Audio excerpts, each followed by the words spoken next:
Bienvenida o bienvenido. Hoy nos sumergimos en ese mundo, a veces un poco opaco, pero siempre revelador de los documentos oficiales colombianos, los que salieron hace poco. Exacto. Hemos revisado varias resoluciones, acuerdos y juntos, pintan un cuadro bien interesante de cómo se está moviendo el país. Sí, en varios frentes clave, ¿no? Exacto. Desde cómo se transforma el Estado por dentro, hasta programas de vivienda súper ambiciosos y proyectos ya muy, muy regionales. Justamente. Y no son solo papeles, claro. Son decisiones que tienen un impacto real. Vamos a ver cómo se modernizan entidades como la DIAN, por ejemplo. Ajá. Cómo se busca enfrentar el desafío de la vivienda con enfoques muy variados, la verdad. Y también cómo se impulsan proyectos específicos en lugares como Córdoba o el Atlántico. Entiendo. La idea es sacar lo importante, digamos, y entender qué significan estas movidas para el país. Y para la gente, claro. Perfecto. Entonces, entremos en materia. Empecemos justo por ahí, por la modernización del sector público. Un ejemplo clarísimo está en la DIAN, la de Impuestos y Aduanas, Sí. que actualizó su política de teletrabajo. Más allá de adaptarse a lo que vivimos ahora, ¿qué nos dice esto de cómo está cambiando el trabajo en el Estado? Pues mira, revela una adaptación importante a las nuevas formas de trabajar, seguramente influenciada por lo que ya se vivió antes y, como se menciona por ahí, un acta sindical, pues por el diálogo con los trabajadores. Claro. Lo central es que adoptan el modelo híbrido como regla general, o sea, normalmente 2 o 3 días de teletrabajo a la semana. Ah, ok. Pero ojo, manteniendo siempre al menos la mitad del personal en la oficina. Eso para asegurar la atención presencial. Tiene sentido. Pero lo que realmente resalta es el énfasis enorme en la seguridad de la información y la protección de datos. Para una entidad como la DIAN, que maneja información tan crítica, esto es fundamental, no es un detalle menor. Totalmente. La seguridad ahí es primordial. ¿Y qué significa esta política para los funcionarios en su día a día? ¿Qué derechos y deberes nuevos o actualizados hay? Bueno, se detallan derechos clave como la desconexión laboral. Ese derecho a no estar disponible fuera del horario, que ya tiene su propia ley, ¿no? Sí, la 2191. Exacto. Y se garantiza igualdad de trato con los que trabajan presencial. Por otro lado, los deberes son claros. Cuidar los equipos que les dan, estar disponibles durante la jornada laboral. ¿Lógico? Y un punto interesante es el auxilio de conectividad para los que ganan menos de 2 salarios mínimos. Es un reconocimiento de que teletrabajar tiene costos. Ah, qué bien eso. Y para manejar todo esto, que tiene su complejidad, crean un comité especial para revisar casos particulares, o si hay alguna disputa, digamos. Entendido. O sea, no es solo trabajen desde casa, sino que hay toda una estructura detrás para que funcione bien, ¿cierto? Correcto. Es todo un andamiaje. Y parece que los cambios en la DIAN no paran ahí. Hay otra resolución que crea 2 nuevas coordinaciones dentro de tecnología. Suenan técnicas. Desarrollo tributario y desarrollo aduanero y cambiario. ¿Por qué ahora? ¿Cuál es la necesidad? Pues la justificación principal es el proceso grande de transformación digital que tiene la entidad. Esto viene de planes nacionales, un documento COMPES sobre transformación digital y un programa específico de modernización que ellos tienen. Ya. Básicamente, la cantidad de trabajo para crear y mantener los sistemas informáticos, piensa en las plataformas de impuestos, las de aduanas, ha crecido muchísimo, Exponencialmente. me imagino. Entonces, estas nuevas coordinaciones buscan crear equipos súper especializados. Uno enfocado al 100% en sistemas tributarios y el otro en los de aduanas y operaciones cambiarias. Tiene lógica, dividir para manejar esa complejidad tecnológica. ¿Y qué implica esto en la práctica? ¿Más gente? ¿Nuevas funciones específicas? Implica funciones muy, muy enfocadas. Cada coordinación se va a encargar de todo el ciclo de vida del software en su área. Desde analizar qué se necesita, diseñar la solución, programarla, probarla, mantenerla. Todo el ciclo. Todo. Asegurar que se asegura, definir la arquitectura técnica. Y sí, esto parece ir de la mano con otras resoluciones que también vimos sobre nombramientos de personal nuevo en periodo de prueba. Ah, claro. Probablemente parte de esa gente nueva entra a fortalecer justo estas áreas. Es resultado de una ampliación de planta que se aprobó el año pasado. Es una apuesta clara por fortalecer la capacidad tecnológica interna. Qué interesante ver esa apuesta por la especialización tecnológica. Y este patrón de reorganizarse, de adoptar nuevos modelos de gestión, ¿lo vemos en otras partes del Estado también? Sí, no es un caso aislado. Por ejemplo, la Aeronáutica Civil, la que regula la aviación, también formalizó su adopción del Modelo Integrado de Planeación y Gestión, el MIPG. El famoso MIPG. Ese mismo, que es, digamos, como el manual estándar que busca mejorar la eficiencia, la transparencia en todo el sector público colombiano. Y la Aerocivil no solo lo adopta, sino que crea un comité específico para centralizar toda la planeación, el seguimiento, la evaluación, de cómo está funcionando la entidad. O sea, una tendencia hacia estructuras más formales y orientadas a resultados, ¿no?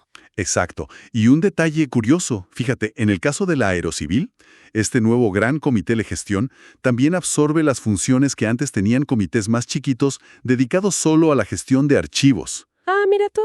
Eso sugiere una visión más integral. O sea, la gestión documental no es algo aparte, es una pieza clave del desempeño general de la entidad.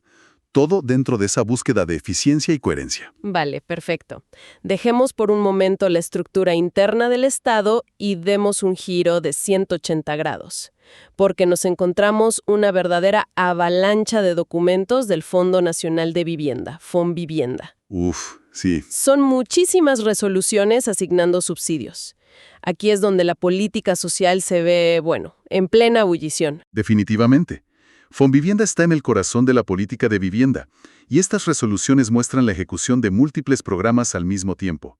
Refleja una prioridad clara del Plan Nacional de Desarrollo actual sobre el concepto de hábitat integral. Ajá. Lo más llamativo es la diversidad de frentes que se están atacando simultáneamente. Es una estrategia multifacética, diría yo. Multifacética, ¿en qué sentido? ¿Qué tipos de soluciones de vivienda estamos viendo en estos papeles? Bueno, por un lado, hay un volumen muy grande de subsidios para mejorar viviendas que ya existen, tanto en ciudades como en el campo. Hay muchísimas resoluciones para esto. Mejoramiento. Sí, mejoramiento. Y operan de distintas maneras. A veces FONVivienda se asocia con gobernaciones. Vimos ejemplos con Santander, con Cesar. Otras veces trabaja directo con organizaciones comunitarias que gestionan los proyectos. Y también hay esquemas directamente públicos. ¿Y los montos varían? Sí, los montos para mejoramiento varían. Vimos ejemplos que iban desde unos 8 millones de pesos hasta casi 16 millones por hogar. Depende del esquema, supongo. Entiendo. Un esfuerzo grande en mejorar lo que ya hay. Pero me imagino que también hay programas para grupos específicos, ¿no? Eso es muy típico de la política social aquí. Totalmente. Y aquí es donde la cosa se pone aún más compleja e interesante. Hay un bloque importante de resoluciones que asignan subsidios, sobre todo para construir vivienda nueva rural para víctimas del despojo de tierras. Ah, restitución. Exacto. Y esto no es solo política social, es cumplimiento de órdenes judiciales de restitución. Requiere una coordinación súper fina con la unidad de restitución de tierras. Claro, me imagino. Los montos aquí son mucho mayores. Vimos un caso en Tolima donde el subsidio por hogar era de 110 millones de pesos. ¡Wow! Y la logística es tremenda. Participan fiduciarias que manejan la plata, empresas interventoras que vigilan la obra, constructores específicos. Es toda una operación. Entiendo. Un esfuerzo dirigido a reparar y con una complejidad logística. Tremenda, como dices. ¿Qué otras poblaciones específicas están recibiendo atención prioritaria? Otro grupo muy visible son las personas en proceso de reincorporación, los exintegrantes de las FARC-EP. Ajá. Hay resoluciones que les asignan subsidios para vivienda nueva rural en los antiguos espacios territoriales, los CTCR. Vimos proyectos concretos en Antioquia y en Caquetá. Directamente ligado al acuerdo de paz. Directamente. Estas acciones se enmarcan en el acuerdo y en toda la normativa que se ha desarrollado para la reincorporación, los COMPES, las resoluciones de la ARN y del Ministerio de Vivienda. Y los montos para reincorporación también son altos. ¿Qué desafíos particulares surgen en esos casos? Sí, son subsidios de cuantía significativa. Algunos superan los 100 millones por vivienda, a veces incluso más con aportes de entidades departamentales como Viva en Antioquia. Pero el gran desafío, y lo mencionan los documentos, es la titulación de los terrenos. El tema de la tierra, siempre clave. Siempre. Muchos de estos predios son de la Agencia Nacional de Tierras y necesitan un proceso complejo para dividirlos, desenglobarlos y adjudicarlos a cada familia. No es solo construir la casa, es asegurar la propiedad legal del suelo. Claro, la seguridad jurídica. Exacto. Además, se recuerda que estas personas tienen protección constitucional especial. E incluso vimos una resolución que asignaba subsidios para reemplazar a familias que habían renunciado al proceso, mostrando que es algo vivo, dinámico y con tropiezos. Es una capa adicional de complejidad enorme, ¿sí? ¿Hay más ejemplos de estos enfoques tan focalizados? Sí, la diversificación continúa. Vimos una resolución asignando subsidios de mejoramiento rural para comunidades indígenas en el Cauca.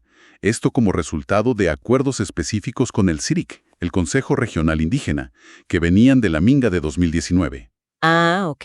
Otra asigna unos pocos subsidios de arrendamiento a hogares migrantes, bajo un programa que se llama Semillero de Propietarios. Ese suena. Y claro, sigue activo el programa más conocido Mi Casa Ya, para comprar vivienda nueva. A veces combinando el subsidio del gobierno con el de las cajas de compensación familiar, lo que llaman concurrencia. Realmente es un abanico muy amplio de programas corriendo al mismo tiempo. Y entre tanto movimiento, pues no sorprende ver que hay resoluciones solo para corregir errores en nombres, en cédulas, Sí, eso pasa. o incluso una que le quita el subsidio a alguien porque compró la casa antes de que se lo aprobaran. Suele pasar. ¿Qué nos dice toda esta actividad tan frenética en vivienda? Nos dice que hay una política de vivienda muy ambiciosa, muy activa, que intenta genuinamente, creo yo, reducir el déficit habitacional con soluciones variadas para distintas necesidades y grupos vulnerables. Eso por un lado. Pero, al mismo tiempo, expone una complejidad operativa gigantesca. Piensa en la cantidad de entidades que tienen que coordinarse. Fonvivienda, Restitución de Tierras, Agencia de Reincorporación, Ministerio de Vivienda. Uf. Más gobernaciones, alcaldías, organizaciones sociales, fiduciarias, constructores, interventores. Es una red enorme. Impresionante. La inversión es muy grande, sin duda. Y el reto monumental es asegurar que todo eso funcione, que la plata llegue a donde tiene que llegar y que las casas se construyan bien y a tiempo.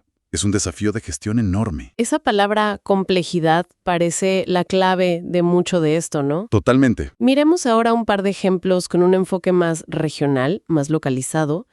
Encontramos una solicitud de una empresa, Gas Oil Services, para que le aprueben tarifas. Quieren distribuir gas licuado de petróleo, el GLP, por redes en varios pueblitos de Córdoba. Ajá. Lo interesante es que mencionan una mezcla de financiación pública y privada. Exacto.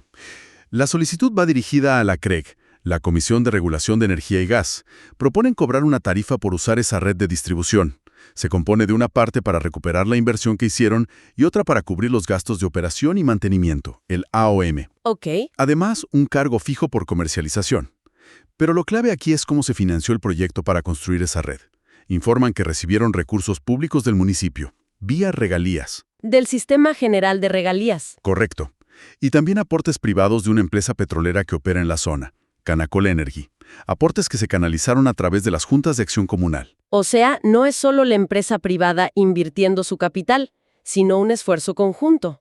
¿Qué nos ilustra este caso en particular? Pues ilustra un modelo que se ve cada vez más para llevar servicios públicos a zonas apartadas, la cofinanciación. Se combinan recursos públicos, inversión privada y, en este caso, hasta aportes de responsabilidad social empresarial. ¡Interesante! Para hacer viable un proyecto que quizás ninguna de las partes podría o querría asumir sola. Es una estrategia pragmática, digamos, para cerrar brechas de acceso a servicios básicos. Un modelo pragmático, sí.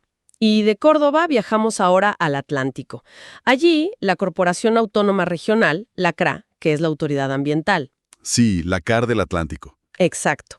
Declara un proyecto en Soledad como de importancia estratégica. ¿De qué va ese proyecto y por qué se etiqueta tan formal de estratégico? El proyecto es una obra de infraestructura grande y muy necesaria, por lo que se lee. Busca recuperar ambientalmente y, sobre todo, adecuar hidráulicamente la parte final de un arroyo, el arroyo Platanal, y un caño, el caño Soledad, que atraviesan el municipio de Soledad. ¿Cuál es el problema ahí? El problema es grave. Esos cauces hoy no tienen capacidad suficiente y se desbordan con frecuencia, inundando barrios enteros, incluyendo el mercado principal de Soledad. Uf, un problema serio para la gente. Serio. La solución que proponen es ambiciosa. Construir largos tramos de canal en concreto, levantar terraplenes de protección, muros de contención y dragar casi 3 kilómetros del caño para que pueda llevar más agua sin desbordarse. Una obra grande para un problema recurrente y grave. ¿Y qué gana el proyecto al ser declarado estratégico? ¿Es solo un título, un reconocimiento? No, para nada. Esa declaratoria es crucial desde el punto de vista financiero. Según las propias reglas presupuestales de la CURRA, Declarar un proyecto como estratégico les permite solicitar vigencias futuras excepcionales. ¿Y eso qué significa en la práctica? En palabras sencillas, les da luz verde para comprometer presupuesto de años futuros para financiar esta obra, que por su tamaño y costo seguramente va a tomar varios años en ejecutarse. Ah, claro. Sin esa etiqueta de estratégico, sería mucho más difícil asegurar la financiación completa para todo el proyecto. Es una herramienta administrativa clave para poder viabilizar proyectos grandes y necesarios como este. En este caso, ligado directamente a prevenir desastres y mejorar la calidad de vida en soledad. Entiendo. Una maniobra presupuestal clave para hacer realidad un proyecto de largo aliento. Y curiosamente relacionado con este tipo de trabajo hidráulico ambiental, vimos que varios directivos de esa misma CRA viajaron en comisión a España, a la Universidad de Cantabria. ¿Será casualidad? Pues, probablemente no. La justificación oficial de esos viajes es una visita institucional ligada a convenios de cooperación que la CRA tiene, en este caso a través de la Universidad del Magdalena. Ajá. Y resulta que la Universidad de Cantabria tiene un instituto de hidráulica ambiental muy prestigioso, el FIHAC, con el que colaboran en temas vitales para el Atlántico como el modelado de costas o la recuperación de ciénagas importantes como la de Mallorquín, Manatíes, Balboa. O sea que tiene todo el sentido. Exacto. Así que parece una búsqueda activa de conocimiento técnico de punta y de colaboración internacional para enfrentar los desafíos ambientales específicos de su región. No parece un viaje de turismo, digamos. Bien, hemos cubierto bastante terreno hoy, ¿eh? Desde ajustes internos en entidades clave como la DIAN, adoptando nuevas formas de trabajo, especializando su tecnología, Sí. pasando por ese despliegue masivo y súper diverso de la política de vivienda de Fonvivienda, Impresionante, sí. hasta proyectos muy concretos de infraestructura y servicios en las regiones, como el gas en Córdoba o este control de inundaciones en Soledad. Y todo, bueno, extraído de estos documentos oficiales que a veces parecen tan áridos. Sí. El panorama que emerge es de una gestión pública muy activa, ¿no? Tratando de responder a múltiples frentes al mismo tiempo. Pero también queda muy clara la enorme complejidad que implica llevar estas políticas del papel a la realidad concreta. Muchísimo. La cantidad de actores que tienen que coordinarse, especialmente en algo como la vivienda. Gobierno nacional, local, entidades especializadas, el sector privado, las comunidades. Es realmente asombrosa la red que se teje. Sí, es verdad. Para cerrar entonces, después de este recorrido por la maquinaria del Estado en acción, ¿qué reflexión o qué pregunta clave nos queda como resonando? Pues mira, viendo justamente esa intrincada red de actores y la escala de las inversiones, sobre todo en los programas de vivienda que buscan llegar a poblaciones tan diversas y a menudo tan vulnerables, Ajá. surge una pregunta fundamental, creo yo. Con tantos intermediarios y socios involucrados, públicos, privados, comunitarios, ¿cómo se asegura realmente que el impacto final llegue a quien debe llegar? Y que llegue de manera efectiva y transparente. Buena pregunta. ¿Qué mecanismos son verdaderamente cruciales para que toda esa complejidad de la ejecución no termine diluyendo el propósito original de estas políticas? Especialmente cuando hablamos de grupos como víctimas del conflicto, personas en reincorporación o comunidades étnicas. Es el desafío permanente, ¿no? El de la gobernanza y la rendición de cuentas en la práctica, más allá del diseño en el papel.